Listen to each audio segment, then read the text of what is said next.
कभी कभी हम गलत नहीं होते, बस वो शब्द नहीं होते हैं जो हमें सही साबित कर सके। अगर आप सही हो तो आप अपने आप को सही साबित मत करो। वक्त जो है आपको सही साबित जरूर कर देगा। नमस्कार दोस्तों, आज के वीडियो में डिस्कस करेंगे हम 18 अगस्त के सभी महत्वपूर्ण करंट अफेयर पे। और देखिए, आज की वीडियो में टोटल हम 12 महत्वपूर्ण प्रश्नों पर चर्चा करेंगे और साथ में इनसे जुड़े जितने भी स्पेशल फैक्ट हैं उन पर पूरे डिटेल में हम चर्चा करेंगे। और इस वीडियो के लास्ट में आपका एक टेस्ट भी लिया जाएगा, तो इस टेस्ट को जरूर दीजिएगा, इससे आपका पिछला करंट अफेयर रिवाइज हो जाएगा। और देखिए, इस वीडियो को पूरा देखने के बाद आप इसकी पीडीएफ फाइल भी डाउनलोड कर सकते हैं। नीचे डिस्क्रिप्शन बॉक्स में आपको इस वीडियो के पीडीएफ भी मिल जाएगी। और अगर आप इस चैनल पर नए हैं तो चैनल को भी सब्सक्राइब कर लीजिएगा, साथ में बेल आइकन प्रेस करके वीडियो को लाइक और शेयर भी कर दीजिएगा। तो चलिए शुरू करते हैं आज के करंट अफेयर को लेकर। सबसे पहले बात कर लेते हैं कल के करंट अफेयर पूछे गए सभी क्वेश्चन के सही उत्तरों की।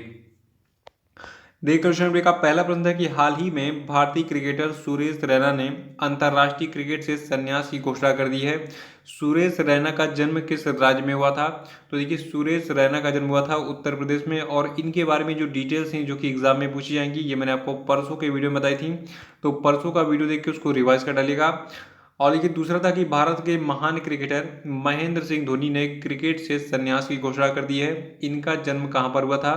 तो देखिए, धोनी का जन्म हुआ था रांची में। और धोनी की से संबंधित जितने भी स्पेशल फैक्ट थे वो मैंने आपको परसों के वीडियो में बताए थे, उनको आप नोट कर लीजिएगा, वहां से सारे प्रश्न आपको एग्जाम में मिल जाएंगे। और ये तीसरा था कि 15 अगस्त 2020 को प्रधानमंत्री मोदी ने 74वें स्वतंत्रता दिवस समारोह में अपने भाषण के दौरान किस प्रोजेक्ट को लॉन्च किया है? तो देखिए, ये प्रोजेक्ट हैं प्रोजेक्ट डॉल्फिन और प्रोजेक्ट लायन।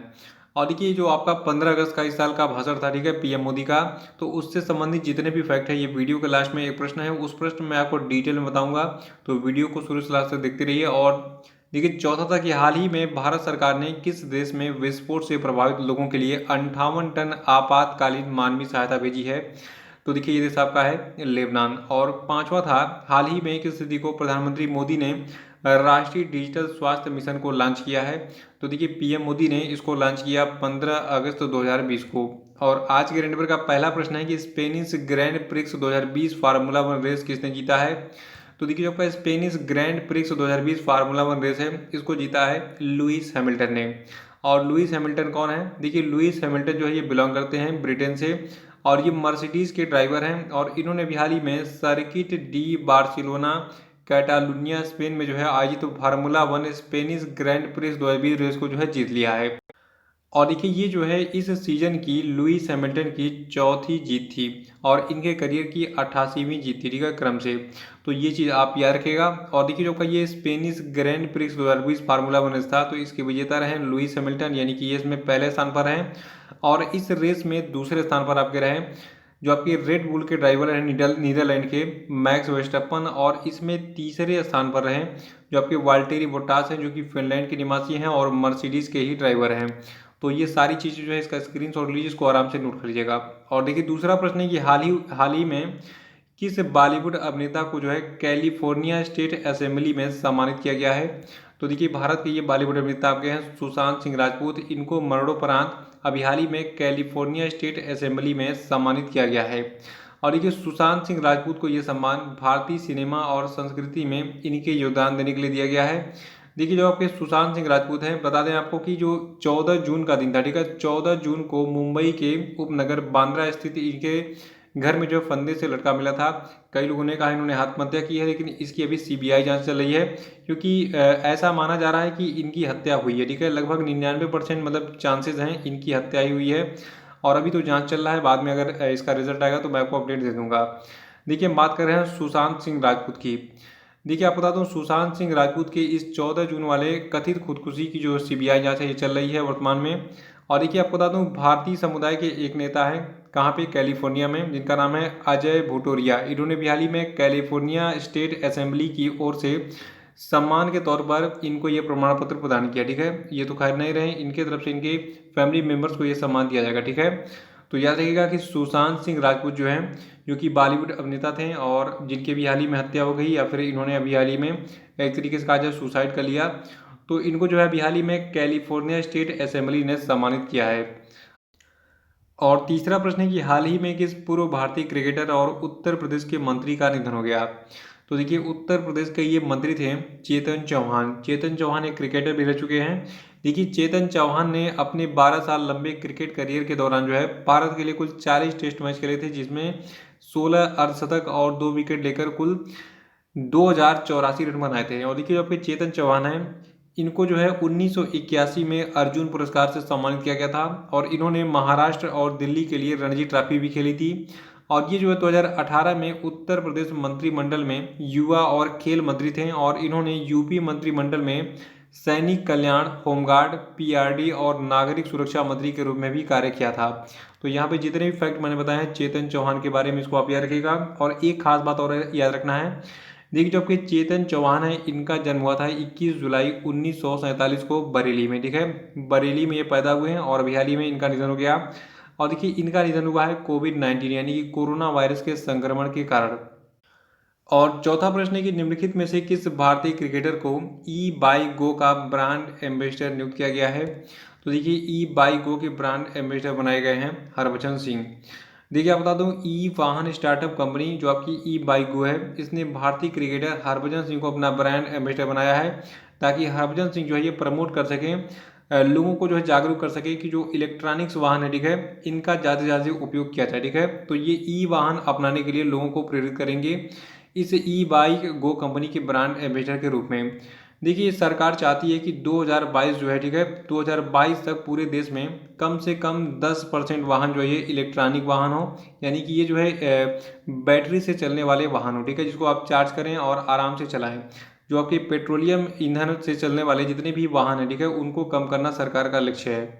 तो इसी को आगे बढ़ाएंगे हरभजन सिंह ई बाइकों के ब्रांड एम्बेसडर बनकर। और ये पांचवा प्रश्न है कि हाल ही में किस राज्य सरकार ने येलो चैन नाम की एकीकृत ई कॉमर्स प्रणाली शुरू की है। तो देखिए ये राज्य सरकार आपकी है नागालैंड की, इसने भी हाल ही में येलो चैन नाम की एक एकीकृत ई कॉमर्स प्रणाली शुरू की है। देखिए जो आपका येलो चैन है, ये जो है नागालैंड राज्य के लोगों के लिए एक एकीकृत मंच के रूप में कार्य करेगा, जहां पर कोई भी विक्रेता, सेवा प्रदाता, व्यक्ति समूह जो है ये स्वयं को पंजीकृत कर सकेगा और अपने उत्पादों, ट्रेडों, कौशल सेवाओं आदि को अपलोड कर सकता है ताकि नागरिकों, खरीदारों को उनकी सेवा या फिर उत्पाद तक जो है पहुंच हो सके। तो ये डिटेल्स याद रखिएगा कि अभी हाल ही में जो आपकी नागालैंड की सरकार है, इसने जो है येलो चेन नाम का एक एकीकृत ई कॉमर्स प्रणाली शुरू किया है और इस पर जो है पब्लिक यानी कि जो नागालैंड की जनता है अपने प्रोडक्ट को बेच सकती है और जो लोग हैं इस पर जाकर जो है आसानी से उसको खरीद सकते हैं, ठीक है। नागालैंड राज्य की बात करें, देखिए नागालैंड राज्य जो है आपका नॉर्थ ईस्ट में स्थित है और नागालैंड का लोकेशन मैं आपको दिखा देता हूँ। देखिए आपका नॉर्थ ईस्ट का मैप जूम हो गया और यहाँ पे आपको जो ग्रीन पार्ट दिख रहा है आपका है नागालैंड। देखिए नागालैंड जो है ये अरुणाचल प्रदेश, असम और मणिपुर के साथ अपनी सीमाएं बनाता है और इसकी अंतर्राष्ट्रीय सीमा म्यांमार यानी कि बर्मा के साथ लगती हैं। और देखिए नागालैंड राज्य जो है यहाँ की राजधानी कोहिमा है, मुख्यमंत्री हैं नेफ्यू रियो और गवर्नर हैं RN रवि। और नागालैंड की जनसंख्या यानी कि पॉपुलेशन है 22.8 लाख। और छठा प्रश्न है कि भारत के आयुष मंत्री कौन हैं। तो देखिए भारत के आयुष मंत्री हैं श्रीपद यसो नाइक। और देखिए आप बता दूं, जो आपके आयुष मंत्री श्रीपद यसो नाइक हैं, इन्होंने क्या किया है। देखिए इन्होंने भी हाल ही में एक अभियान चलाया है जिसका नाम है आयुष पार इम्यूनिटी, ठीक है। और देखिए इस अभियान को एक वेबिनार के दौरान शुरू किया गया था जिसमें 50,000 से अधिक लोगों ने हिस्सा लिया था। और इस आयुष पार इम्यूनिटी अभियान के माध्यम से लोगों की प्रतिरक्षा क्षमता यानी कि इम्यून सिस्टम को बढ़ाने और रोगों को रोकने के लिए विभिन्न आयुष आधारित समाधानों की सख्ती से जुड़ी महत्वपूर्ण जानकारी के बारे में लोगों को जागरूक करना था। तो आयुष फॉर इम्यूनिटी के बारे में डिटेल्स याद रखेगा। लेकिन यहाँ पे एक चीज़ और रखना है कि जो भारत के आयुष मंत्री, इनका नाम क्या है, श्रीपद यसो नाइक। और सातवां प्रश्न है कि हाल ही में किसने one sun one world one grid यानी कि OSOWOG योजना की घोषणा की है। तो देखिए इस one sun one world one grid योजना को शुरू करने की घोषणा की है प्रधानमंत्री नरेंद्र मोदी ने। और देखिए इस योजना के बारे में जितने भी फैक्ट मैं आपको बताने जा रहा हूँ, ध्यान सुनिएगा, यहाँ से प्रश्न एग्जाम में बनेंगे। देखिए आप बता दूं, जो भारत का नवीन और नवीकरणीय ऊर्जा मंत्रालय है, तो इसके द्वारा तैयार किए गए ड्राफ्ट प्लान के अनुसार जो आपका ये one sun one world one grid योजना है, ठीक है, तो इसको 140 देशों को एक कॉमन ग्रिड के माध्यम से जोड़ेगा ये, जो कि सौर ऊर्जा को स्थानांतरित करने के लिए उपयोग किया जाएगा। और देखिए आपको बता दूं, जो आपका ये योजना है, ठीक है, तो इस योजना को सौर और अन्य नवीकरणीय ऊर्जा संसाधनों को साझा करने के लिए 3 चरणों में क्रियान्वित किया जाएगा। पहला चरण जो होगा तो इसमें भारतीय ग्रिड मध्य पूर्व दक्षिण एशिया और दक्षिण पूर्व एशियाई ग्रिड से जुड़ा होगा। और जो द्वितीय चरण होगा ये सौर और अन्य नवीकरणीय ऊर्जा संसाधनों में समृद्ध अफ्रीकी देशों के साथ जो है पहले चरण के राष्ट्र को कनेक्ट करेगा। और जो तृतीय चरण होगा ये जो है वैश्विक अंतर संबंध बनाएगा। तो भारत सरकार की ये one sun one world one grid परियोजना काफ़ी दिलचस्प है, क्योंकि ये 140 देशों को कनेक्ट करेगी। किसके माध्यम से? सौर ऊर्जा को स्थानांतरित करने के लिए जो है एक कॉमन ग्रिड के माध्यम से। तो इस योजना के बारे में डिटेल शेयर रखेगा। और 8वां प्रश्न है कि हाल ही में किस राज्य ने 59वां DGU दिवस मनाया? तो देखिए ये राज्य आपका है पुदुचेरी। देखिए पुदुचेरी को हम पांडिचेरी भी कहते हैं। देखिए जो आपका पुदुचेरी है ये 18 अक्टूबर 1954 को एक जनमत संग्रह के आधार पर स्वतंत्र हुआ था। तो देखिए ये स्वतंत्र तो 1954 में हो गया था, लेकिन इसको अप्रूवल नहीं मिला था। देखिए आप बता दूं स्वतंत्र होने के बावजूद भी फ्रांसीसी और भारतीय सरकारों के बीच हस्ताक्षरित संधि को फ्रांसीसी संसद ने 16 अगस्त 1962 को इसकी मंजूरी दी थी। और देखिए जो आपका ये 18 अक्टूबर 1954 को जनमत संग्रह हुआ था। ठीक है, तो इस जनमत संग्रह में लगभग 178 प्रतिनिधियों ने भाग लिया था, जिसमें 170 ने भारत के साथ विलय के पक्ष में, यानी कि 170 ने कहा था कि जो आपका पुदुचेरी यानी कि पांडिचेरी है इसका भारत में विलय किया जाए, लेकिन 8 ने कहा था कि नहीं इसका विलय किया जाएगा फ्रांस के साथ, लेकिन ऐसा नहीं हुआ।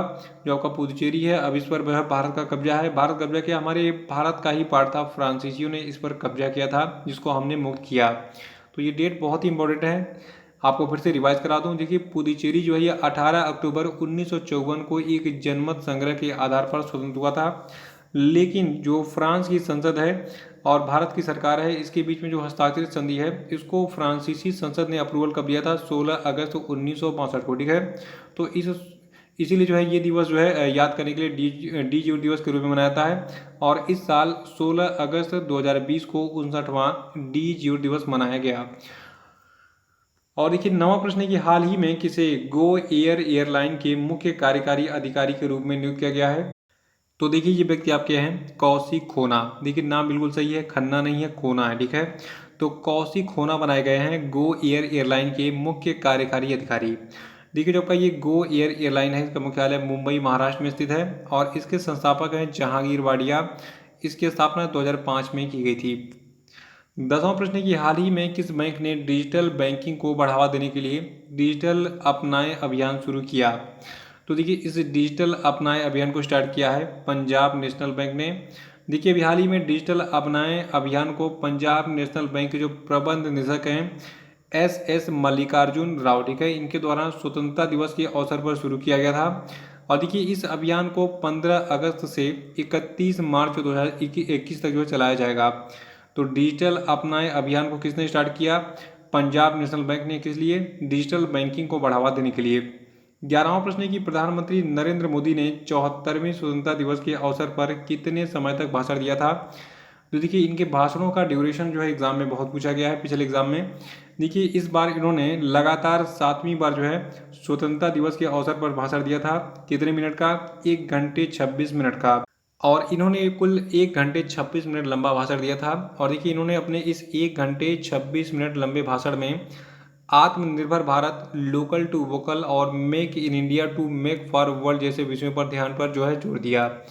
और देखिए इनकी भाषण की क्या खास बातें रहीं और 74वें स्वतंत्रता दिवस की क्या खास बातें रहीं, ये डिटेल्स मैं आपको दे रहा हूँ, इसको नोट करिए कि अब प्रश्न के रूप में मैं अगर इनको बनाऊंगा कम से कम आपके 10-15 प्रश्न और तैयार हो जाएंगे। तो हमारा टारगेट क्या है? हमें कंटेंट जो है बस याद रखना है। देखिए जो आपका 74वां स्वतंत्रता दिवस था तो इसके अवसर पर मेजर श्वेता पांडे ने राष्ट्रीय ध्वज फहराने में प्रधानमंत्री की सहायता की थी। सेरेमोनियल बैटरी की कमान लेफ्टिनेंट कर्नल जितेंद्र सिंह मेहता और गन पोजीशन ऑफिसर नायब सूबेदार अनिल चंद के हाथ में थी। सेना, नौसेना, वायुसेना और दिल्ली पुलिस के एक एक अधिकारी और 24 पुरुषों वाले राष्ट्रीय ध्वज गार्ड की टुकड़ी ने राष्ट्रीय ध्वज फहराने के दौरान प्रधानमंत्री मोदी को जो है गार्ड ऑफ ऑनर दिया था। और प्रधानमंत्री ने अपने भाषण में कौन कौन सी बातें कहीं ये एग्जाम में पूछी जाएंगी, तो मैं आपको बता देता हूँ। देखिए प्रधानमंत्री मोदी ने जो है 74वें स्वतंत्रता दिवस के अवसर पर अपने भाषण में कहा कि जो आपका राष्ट्रीय डिजिटल स्वास्थ्य मिशन है, ठीक है, इसको शुरू किया जाएगा पूरे भारत में और इसके तहत भारत के सभी नागरिकों के लिए एक स्वास्थ्य ID कार्ड जारी किया जाएगा। और इन्होंने अपने भाषण में कहा ऑप्टिकल फाइबर नेटवर्क का विस्तार सभी गाँव तक किया जाएगा और भारत नवीकरणीय ऊर्जा में जो है शीर्ष 5 देशों में से एक है, इन्होंने अपने भाषण में बताया। और पीएम मोदी ने घोषणा की कि केंद्र ने लड़कियों की शादी के लिए न्यूनतम आयु पर पुनर्विचार करने के लिए एक समिति का गठन किया है और अब ये डिसाइड करेगी कि लड़कियों की शादी की न्यूनतम उम्र क्या होगी। ठीक है, वर्तमान में लड़कियों की शादी की न्यूनतम उम्र 18 साल है, लड़की 18 साल की होगी तो आप इसकी शादी कर सकते हैं और लड़का अगर 21 साल का हो गया तो आप जो है इसकी शादी कर सकते हैं। अगर इसके पहले अगर शादी करते हैं तो ये इलीगल माना जाएगा, बाल विवाह माना जाएगा। ठीक है, लेकिन अब नया विचार विमर्श चल रहा है। और ये क्या बता दूं, इन्होंने कहा कि प्रोजेक्ट डाल्फिन स्टार्ट किया जाएगा डाल्फिन के संरक्षण करने के लिए और भारत जो है ये सिक्किम की तर्ज पर लद्दाख को भी कार्बन तटस्थ राज्य के रूप में विकसित करने में जुटा हुआ है। और देखिए इन्होंने अपने भाषण में कहा भारत जो ये सबसे पहले अपने पड़ोसी देशों पर ध्यान केंद्रित करेगा, आसियान भी भारत के फोकस का एक हिस्सा होगा। और प्रधानमंत्री ने अपने भाषण में बताया कि जो आपका अंडमान और निकोबार द्वीप समूह है इसको जो हाई स्पीड इंटरनेट से जोड़ दिया गया है और 1000 दिनों के बीच में ये टारगेट रखा गया कि जो आपका लक्षद्वीप है इसको भी हाई स्पीड इंटरनेट से जोड़ा जाएगा। और इन्होंने इस बात पर प्रकाश डाला कि कैसे अब महिलाओं को भारतीय सेना और भारतीय नौसेना में एक स्थायी रोजगार प्राप्त करने का अवसर मिला है। और प्रधानमंत्री ने धारा 370 को हटाने के 1 वर्ष की बात की और इन्होंने कहा कि 1 वर्ष ने जो है जम्मू और कश्मीर के विकास की नई यात्रा का मार्ग प्रशस्त किया है। और जल जीवन मिशन के तहत भारत 2 करोड़ से अधिक परिवारों को विशेष रूप से दूर दराज के क्षेत्रों में स्वच्छ पानी प्रदान करने में सक्षम बनाया है, ये याद रखेगा। और देखिए इन्होंने अपने भाषण में बताया किसानों को आधुनिक आधारभूत संरचना प्रदान करने के लिए कृषि इंफ्रास्ट्रक्चर फंड बनाया गया है और ये फंड 1 लाख करोड़ रुपए का है। और देखिए इन्होंने अपने भाषण में बताया 110 संभावित जिलों की पहचान की गई है पूरे भारत में, जिसमें ये सुनिश्चित करने के लिए विशेष प्रयास किए जा रहे हैं कि लोगों को बेहतर शिक्षा, बेहतर स्वास्थ्य सुविधाएं और बेहतर रोजगार के लिए जो है अवसर मिले। और देखिए प्रधानमंत्री ने आत्मनिर्भर भारत की दिशा में काम करने में शिक्षा के महत्व पर प्रकाश डाला और इन्होंने ये भी कहा नई लॉन्च की गई जो शिक्षा नीति है जो लगभग 3 दशकों के बाद यानी कि 30 साल के बाद जो शुरू की गई है भारतीय छात्रों को वैश्विक नागरिक बनाएगी। भारत ने अपने पिछले सभी एफडीआई रिकॉर्ड तोड़ दिए, इन्होंने बताया। देखिए प्रधानमंत्री ने बताया कि भारत ने एक महामारी यानी कोविड-19 महामारी के समय में भी एफडीआई में 18% की वृद्धि की है, यानी कि भारत में जो विदेशी मुद्रा भंडार है ये 18% बढ़ा है इस कोविड-19 महामारी के दौरान। और इन्होंने बताया कि भारत 3 कोविड-19 टीके विकसित कर रहा है जो कि वर्तमान में परीक्षण के अलग अलग चरण में हैं। तो ये जो है 16 प्रश्न यहाँ से बन सकते थे लेकिन 16 को मैंने 16 लाइन में बता दिया है, इसको नोट कर लीजिएगा। 12वां प्रश्न है कि केंद्रीय मंत्री स्मृति ईरानी ने हाल ही में उत्कर्ष आंगनबाड़ी केंद्रों के तौर पर विकसित किए गए 151 आंगनबाड़ी केंद्रों के लिए वीडियो कॉन्फ्रेंस के जरिए किस एप्लीकेशन का उद्घाटन किया है। तो देखिए जो आपका ये एप्लीकेशन है इसका नाम है सखी एप्लीकेशन। और देखिए जो आपकी केंद्रीय मंत्री स्मृति ईरानी हैं इन्होंने बताया कि आगामी 1 वर्ष में 500 और आंगनबाड़ी केंद्रों को उत्कर्ष आंगनबाड़ी केंद्रों के रूप में विकसित किया जाने का लक्ष्य रखा गया है। और जो आपका ये सखी एप्लीकेशन है ठीक है, तो ये जो है इसके जरिए सभी उत्कर्ष आंगनबाड़ी केंद्रों को आवश्यक दिशा निर्देश दिए जाएंगे। और देखिए जो आपका ये सखी ऐप है इसका एक और रोल होगा, इसके अलावा आंगनबाड़ी में रहने वाले जो बच्चे होंगे जो वहाँ पे पढ़ाई करते हैं तो इनको ऑनलाइन शिक्षण का कार्य भी जो है इसी एप्लीकेशन के जरिए किया जाएगा। तो इस एप्लीकेशन के बारे में डिटेल्स याद रखिएगा। तो ये थे आपके आज के सभी महत्वपूर्ण करंट अफेयर और अब हम बात कर लेते हैं आज के सभी क्वेश्चन अपडेट पे। देखिए आज के क्वेश्चन अपडेट का पहला प्रश्न आपके लिए कि भारत में international film festival of India यानी कि इफ़ी कहाँ आयोजित किया जाता है, आंसर बताइए। और देखिए ये जो है कब आयोजित किया जाएगा, किस महीने में आयोजित किया जाएगा, ये मैंने आपको कल के वीडियो में बताया, तो कल का वीडियो देखिए उसको रिवाइज कर डालिएगा। और आप लोग वीडियो को लाइक करना भूल जा रहे हैं तो वीडियो को तुरंत लाइक कीजिए ताकि इस वीडियो पर आज 2000 लाइक कंप्लीट हो जाए। तो जल्दी जल्दी सब लोग अपना योगदान दीजिए लाइक करने में। और दूसरा प्रश्न आपके लिए कि हाल ही में किस देश के ग्रह खोजी मिशन टेस यानी कि ट्रांजिटिंग एक्सोप्लैनेट सर्वे सैटेलाइट ने 66 नए वायु ग्रहों की खोज की है, आंसर बताइए। और तीसरा कि ब्लूमबर्ग बिलियनियर्स इंडेक्स के अनुसार कौन दुनिया के चौथे सबसे अमीर व्यक्ति बन गए हैं, उत्तर बताइए। चौथा प्रश्न की आवास और शहरी मामलों के मंत्रालय के अनुसार Atal mission for rejuvenation and urban transformation यानी कि अमृत योजना को लागू करने वाला भारत का शीर्ष राज्य कौन बन गया है? उत्तर बताइए। पांचवा कि किस राज्य में मूल्य निगरानी और संसाधन इकाई की स्थापना की जाएगी? आंसर बताइए। तो इसी प्रश्न के साथ आज का करंट अफेयर्स समाप्त होता है। कल फिर मिलेंगे। कल के करंट अफेयर्स वीडियो को लाइक करके शेयर करिए, जो लोग नए हो चैनल को सब्सक्राइब कर लीजिए। तो इसी के साथ जय हिंद, जय भारत।